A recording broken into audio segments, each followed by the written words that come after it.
So hi everyone, this is Amy Ahern from Acumen, and I'm joined today by Mihir Desai, the Mizuho Financial Group Professor of Finance at Harvard Business School and a Professor of Law at Harvard Law School. With a PhD in political economy from Harvard, an MBA from Harvard Business School, and a bachelor's in history and economics from Brown, Mihir is certainly an expert when it comes to finance. But what really makes him special is his ability to relate the complex, sometimes intimidating concepts of finance to our daily lives through popular stories and cultural trends. We've had the pleasure of working with Mihir on his Acumen Masterclass on demystifying finance, which is based on his best-selling book, The Wisdom of Finance.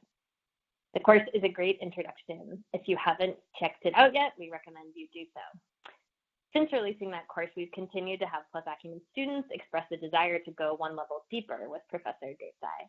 Therefore, we were thrilled to hear that he has written a new book that takes you to the next step of your journey to understanding how finance works. Professor Desai's new book is called How Finance Works, the HBR Guide to Thinking Smart About the Numbers, and will be available in stores and online on April 29th. In the meantime, we're excited to have this opportunity to speak with Mihir and learn from his expertise. So Mihir, thank you so much for joining us today. To start, it's my pleasure. Could you just provide some context on your interest in finance? What first sparked your interest in numbers? Well, it kind of goes way back. I think I've always been interested in business and in commerce, but I thought finance was in some sense the most dynamic piece of it. And I've kind of enjoyed being attached to the markets. I was enjoyed kind of being attached to thinking through the economics of companies and the economics of enterprise. And finance is really the best window into that world. So it's kind of a really wonderful combination of really elegant ideas, which are intellectually stimulating, real world application, which allows you to understand the world in a kind of interesting and different way. And then finally, kind of analytical rigor. So I think it's just been a really good combination of things for me. And I think most people who end up kind of falling in love with finance love it for that kind of combination. You get to really understand the world in an interesting way, but there are these deep ideas as well that are also kind of very interesting. Great. And I think of you as a translator with fluency in both finance and the humanities, which sometimes is a rare combination. So how did you develop this unique approach to translating finance? Well, I think a lot of education and a lot of pedagogy is about translation, right? We're trying to take ideas that are dense and complex, and rather than just repeat them again and again and again, the best thing we can do to open up those ideas to the rest of the world is to translate them into the vernacular that people find most familiar. And with the previous book, The Wisdom of Finance, I wanted to do that with narratives and stories and the humanities, because it became clear to me that most people understand the world that way. They understand the world with stories. And so, you can only go so far with equations and graphs. It's just not that interesting for most people. So in the previous book, I wanted to open it up in a broad way with narratives and stories and the humanities. It also had the virtue of kind of, I think, hopefully humanizing finance a little bit for people. And with the new book, I wanted to kind of go further and say, well, let's take it a little deeper. Let's understand the ideas in a little bit more of a concrete way, but let's maintain the emphasis on intuition with rigor, but avoid the usual things that alienate people, which are the acronyms and the highfalutin talk and the equations, but get across that same rigorous intuition, but just in a more accessible way. And so that's what the new book really tries to do. That's great and much needed. Over the course of your career, you've taught tax policy, corporate finance, served as an advisor to firms and governments. You have this broad lay of the land when it comes to working with students and CEOs and lay people. Have you noticed any common misconceptions across all of those audiences when it comes to finance? Yeah, that's a great question. I think there's a couple of misconceptions. The first is that it's rocket science, that it's like hard, and it's kind of beyond your grasp, and it's not.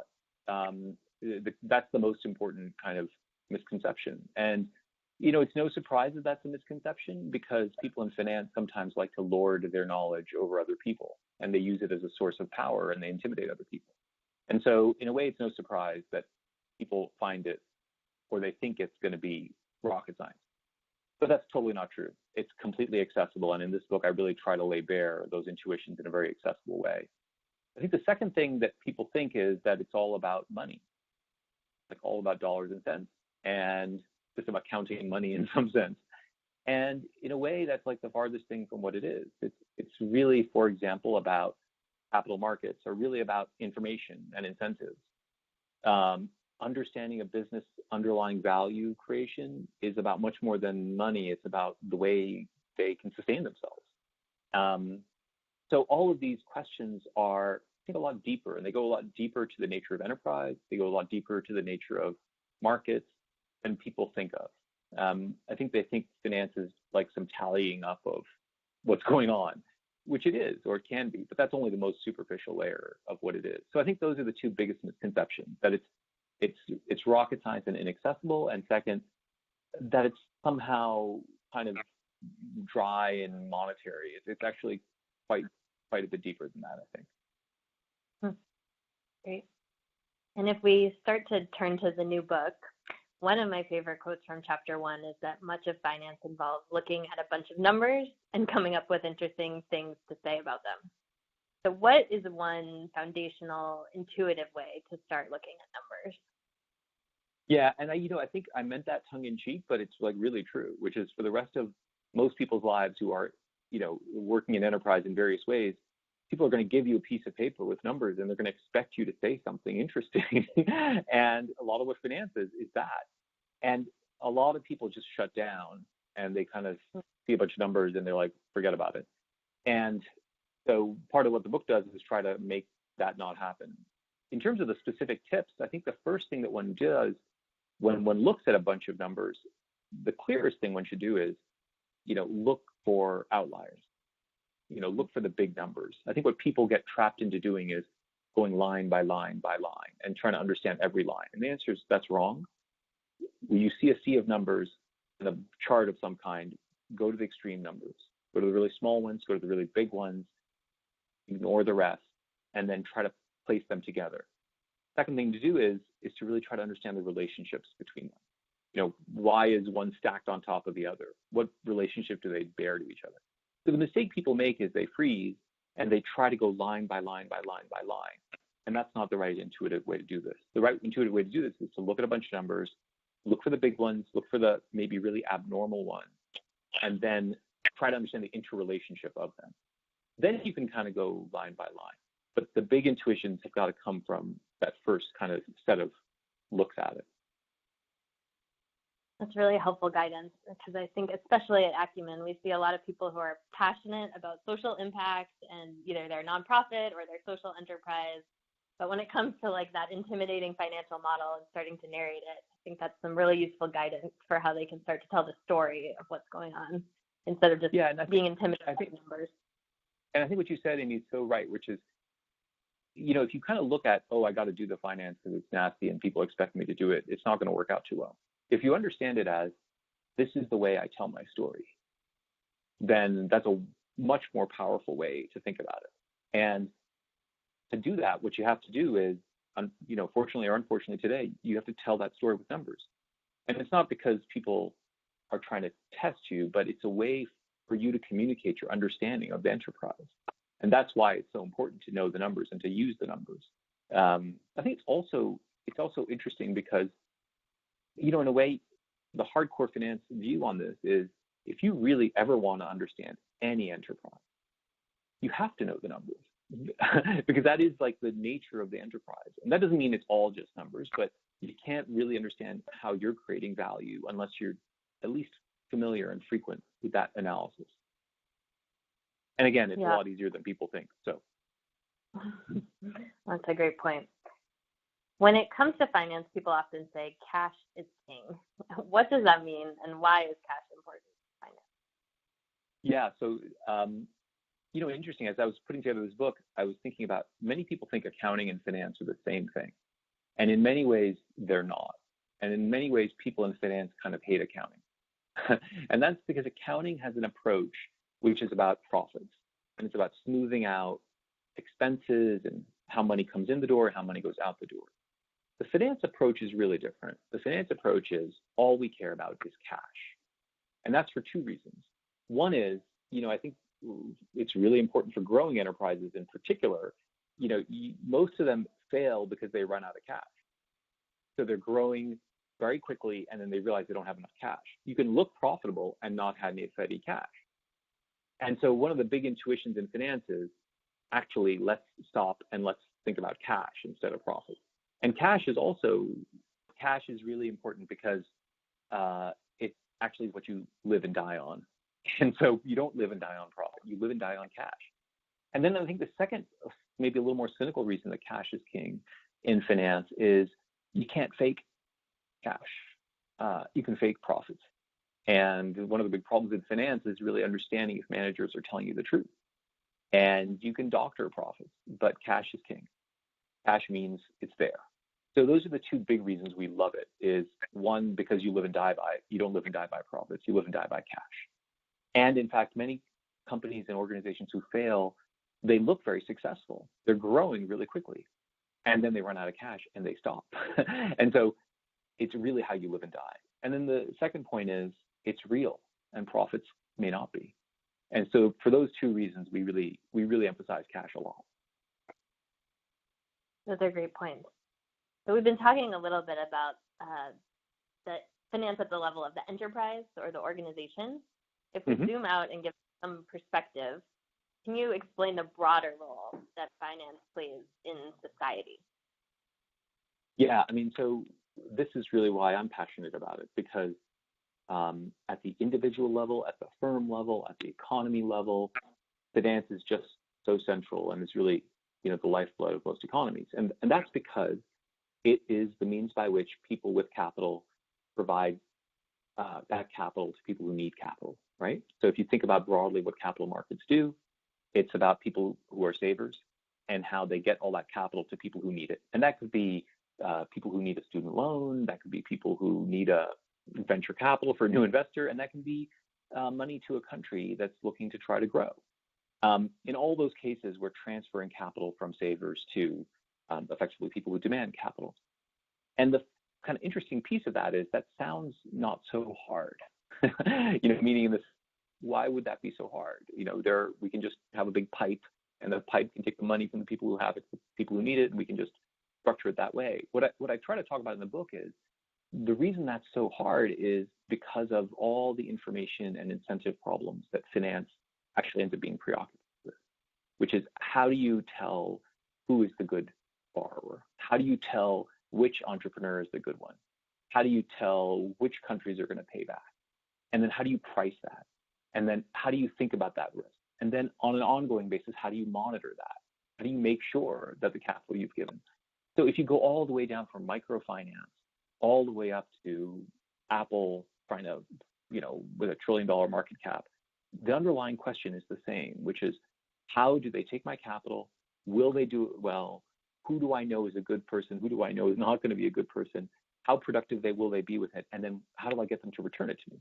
So those are the underlying questions in finance. And it's true for a student borrower, and it's true for Tim Cook at Apple, and it's true for an emerging market that's trying to borrow. And it's true for a farmer who is trying to get credit for a new piece of cattle or for anything else. And so that's the underlying core, which is it's not just about capital, it's about the information and incentive problems, which make that so hard. And it's unfortunately just inescapable, which is, I think people wish it could work more easily than it does. And the answer is, well, it's just a really hard problem. And in the third chapter of the book, I really try hard to explain that you can look at a lot of finance and say, oh, it's kind of gross, and they're just leeches, and they're just taking money out of it as middle people. And, there may be some truth in that, but the reality is solving that problem of capital allocation in a world where you don't know who the good people are, who the bad people are, and how to monitor them, that's like a first order problem of modern capitalism. And that's what finance is all about. And that's also why it makes it so interesting as well. For sure. And at Acumen, we think a lot about this, and it often can feel like social impact initiatives or organizations are pitted against finance, or at least completely disconnected from the world of capital markets. But of course, at Acumen, we think that market forces can also be leveraged to provide a lot of critical goods and services for the poor and unlock new opportunities. Do you have a perspective how social entrepreneurs can start to think about finance in different ways? Yeah. So, I mean, I think the first thing to say about that is I think you're right, which is you don't want to be pitted against, in part because it's unrealistic, and in part because you think you're fighting the good fight, but you may not actually be fighting the good fight. And fighting the good fight is more likely to entail solving all those information and incentive problems that exist in markets. So for example, how do you make credit information available so that people are more able to access credit? How do you think about structuring, using technology and using financial technology to widen the scope of people who can get credit or raise money in other ways? That's the way to kind of, I think, approach this, which is if you think about financial inclusion as being the first order thing in social enterprise from a finance perspective, and that just means getting more people into the financial system as savers as well as borrowers and entrepreneurs, then the real problem with that process is an informational problem and a monitoring problem and a creditworthiness problem. And anything you can do to help ease those frictions is just has first order effects. And I think that's why it's important to kind of not drink the Kool-Aid on finance, but like really appreciate what it does. That doesn't mean everything that goes on in the world of finance is good, by the way. Like there's a lot of stuff that I think is problematic, but it is the world we live in, and it is the way in which growth happens. And so I think for social entrepreneurs, you have to be open to it and then try to emphasize the problem you're fixing. Because if you can do that, I'll give you a quick example, which is I was talking to somebody about employers taking a larger role in helping individual workers finance their lives, right? So if you think about what payday lending is, it's a lot of folks who are having trouble financing consumption. These are people who go for very short-term loans at very, very high interest rates, and they take their paychecks and they immediately kind of forfeit them to these payday lenders. Well, in a way, employers should be playing a much larger role in the financial health and the borrowing decisions of their employees. And the ability to do that actually can help solve a deep problem for these workers. Rather than going to a third party who doesn't have any information about them, thinking about working with employers who actually know their workers and who have an investment in having them be financially stable, that's a much more powerful way. So if employers can think about financial health like they think about mental health and they think about physical health, that's really powerful. And that is something that a social enterprise, it's a very small example, but I think is an example of how social enterprise can really smooth out a lot of the frictions that have caused people so much pain. It's a great example. One thing that you talk about in both of the books that you've written most recently is the principal-agent problem.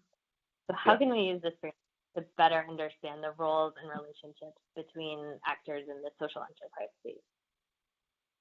Well, so I think once you start thinking about the principal-agent problem, it's hard to stop thinking about it in a way. So for me, at least, the simplest version of the principal-agent problem is you're working with somebody, you give them a task, and you expect them to do it for you. And you're the principal, and they're your agent, and they're supposed to do it for you. And here's the problem, which is they may have different incentives than you. And in fact, you can't really watch them all the time. And it's hard to monitor them. So a lot of the world is about that relationship. And that's going to be true when you go to get an MRI and your doctor recommends an MRI and you don't really know why she recommends the MRI, but she's your agent, you're your principal, you've delegated the task to her. You're trying to do an extension on your home and you hire a contractor. Well, is that contractor going to use the right kind of insulation? Is that contractor going to use the right kind of concrete? How do I monitor them? That principal agent problem is the core of the economy. And in modern capitalism, it's enormous, which is just a way of saying, I own some shares in Apple, but Tim Cook, doesn't always take my calls. It's a way of saying, I've hired him to run Apple because I'm an owner, but I can't watch what he does. He's not in touch with me all the time. And that's the problem. In social enterprise, it's even more complicated because the funders of social enterprise are the entrepreneurs' principals. right? So I'm a funder of a social enterprise, let's say, and I appoint you, Amy Ahern, as my agent to run this social enterprise. Well, I have expectations, and I have hopes that you're going to fulfill them, but I have to monitor you, and I have to think about how to see if you're really doing the right job. So if you think a lot about these metrics of triple bottom line or ROI, they're all about trying to kind of create a rigor in social enterprise. And by the way, some of that's good and some of it's not so good, I think. Trying to create a rigor where principals are able to monitor the agents they've actually appointed, these social enterprise entrepreneurs. And then the social enterprise entrepreneurs themselves, of course, are trying to figure out ways to work with people who they have delegated tasks to. So I think the biggest emphasis is, when you have funders in social enterprise, it's not like they want to write checks and never see you again. They want to write checks and feel like it went somewhere. And that's the principal agent problem. In some ways it's easier in for-profit because I can show you an income statement and I can say, this is what I've done and here it is. And we can then fight about it. We can disagree and so on and so forth. But the big problem in the social enterprise space is, well, how do I measure what you're doing? And that entire discussion is really about a principal agent problem, where they're trying to see, is she really doing what she said she was doing? And that's the principal agent problem that I think is so deep and so hard. And I talk in the book about how we try to think about solving that in finance. That's really helpful. Another thing you explain really well in the book is value creation. And value can often be defined or understood differently at a social enterprise than at a traditionally publicly traded company like Apple.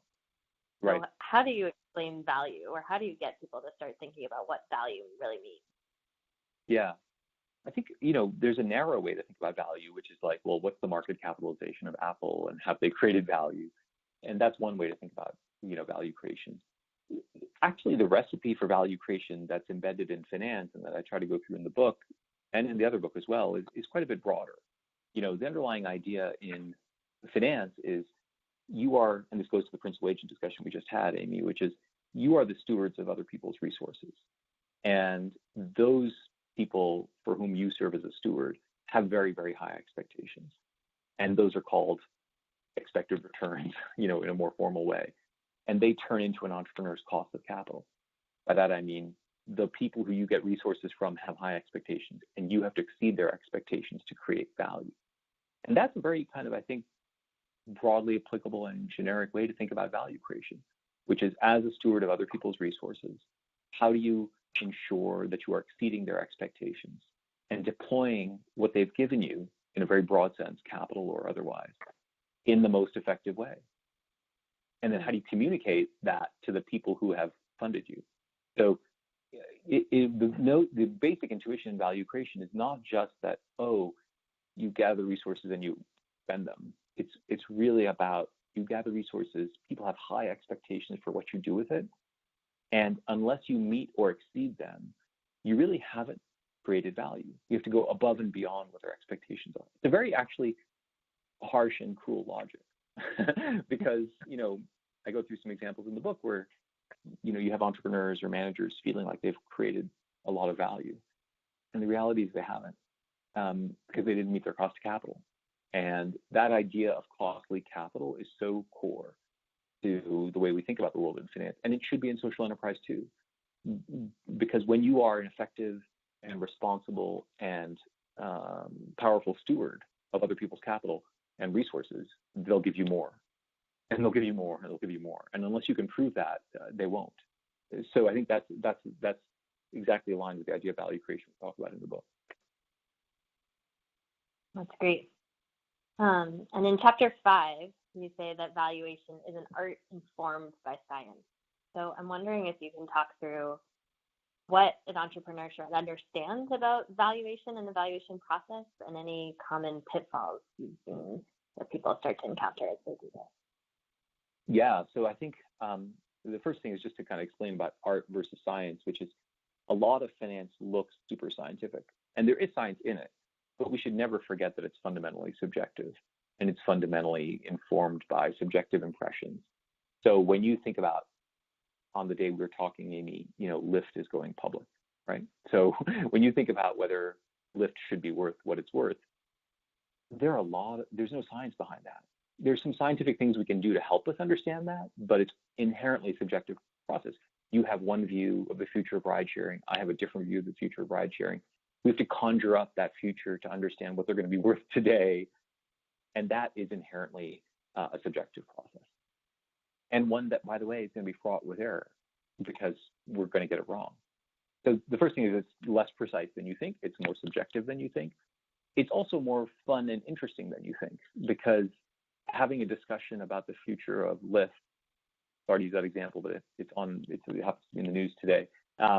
You have to really imagine, well, wait a second, what's going to happen in 10 years to ride sharing? How is this market going to work? Is it a winner take all market, and does Uber get everything, or does Lyft get a piece, or maybe it's better to be the second place entrant in this market? You have to think about deep questions to understand what Lyft is going to be worth today. And then the final thing to say about it is, it's still, because it's filled with subjectivity, people make systematic errors. And the really amazing thing about valuation is how often we get it wrong. And we get it wrong not just like in a noisy way, mistakes on both sides, but in fact, people tend to overpay. So why is it that we tend to value things too highly? And why does that happen? Why do we extrapolate too much? As it relates to social enterprise, every decision in a finance perspective is a valuation decision, right? So if you think about investing in human capital, should I get an education? Well, that's a valuation decision. Should I spend money today to get some future rewards? What kind of a home should I buy? Should I pay that much for a home? That's a valuation decision. All of these things are valuation decisions. So it runs through all kinds of decisions. In social enterprise, if you are a micro entrepreneur, you're thinking about adding a little bit of capacity with an additional piece of equipment. That's got to be a valuation decision.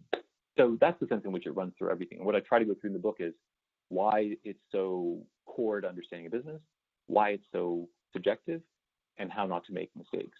And I think that's really important in the social enterprise setting, because if you're going to be a responsible steward for people's capital, you better make good investments. And then you have to do that valuation the right way. Yes, that's all very true. Another common question we hear from our community over and over again is just that people have a limited amount of funding, right, when they're working in a nonprofit or social enterprise context, but they're trying to figure out how to allocate it. So how should people start to conceptualize capital allocation and start to think about, if you have limited resources, where should you be deploying them? Yeah, and that process of capital allocation it sounds in a way kind of dry, but it's just the central thing any organization does. So, in a way, it all comes down to capital allocation, because if you're not allocating capital well, it's really hard to create value. So, the first thing to say is it's got to be tied to strategy, which is a way of saying you can't think about this decision in a vacuum of like, what's the spreadsheet say? It's got to be a question of, well, what are we trying to achieve? And then how do I think about the alternatives of doing that? The second thing to say is, when you're thinking about capital allocation, what you really want to be thinking about is, how do I create the most value? And so the mistakes people make is they say, well, if I do this, I'll get resources back quickly and it'll be safer. And that's a mistake. It's a mistake because value creation is not about getting things back quickly or like taking a little risk. Value creation is about investing as much as you can at the highest rates of return you can over the longest periods of time you can. And so it's not about just like, oh, let's do the fastest thing or let's do the quickest thing. It's really about, how do I create the most value? And that's a very different question than, oh, did I get my money back quickly? Which is what a lot of entrepreneurs kind of think they're trying to do. What you're really trying to do is invest resources at really high rates of return. And that has got to be associated with solving some big problems.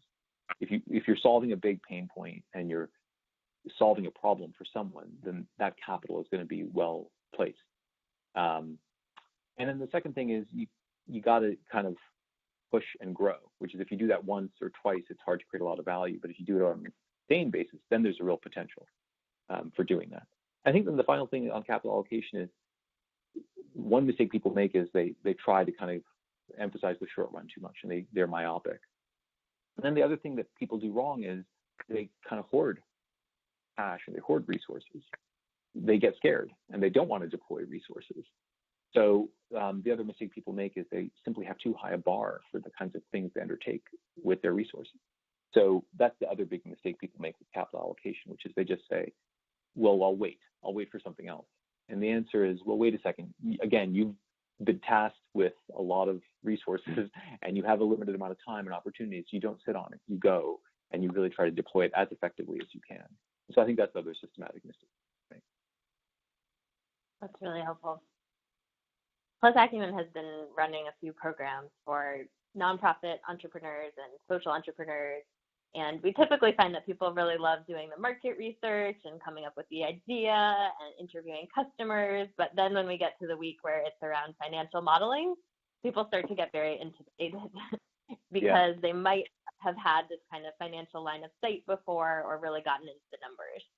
So other than picking up your book and kind of going through those concepts, what are the core skills that you think people should focus on developing if they do just want to become more confident when it comes to the finance and the numbers grounding their idea? Yeah. So I think the first thing is, and this can happen in the for-profit or not-for-profit space, but I think it's actually kind of important to look at an example that you can understand in depth and try to get comfortable with it that way. So for example,